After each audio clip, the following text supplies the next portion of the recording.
nin hadda jooga ila joogay oo markaasaan maxaad heshay maxamed baa la yiraahdaa imisa jirta 1950 sano jiraago 1950 sano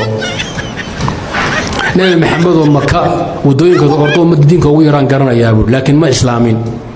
khilaafadii umar baan islaamay buu hadda 1950 sano jira inagu hijradana waa imisa kuna 400 marina iyo afartameeyo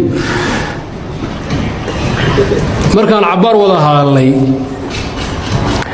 ayaa waxaan ku uri xageed ka timid wuxuu yiri islaan ii degan Johannesburg waa min maghrib cishi weyn lama gaarin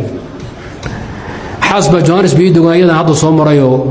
xaaska kala u dheelma xagee ku degan tahay Los Angeles buu jooga rag baa maqraati ah waxa kaftar ma raggiga wuxuu joogay baa jooga markaas aan haye malabada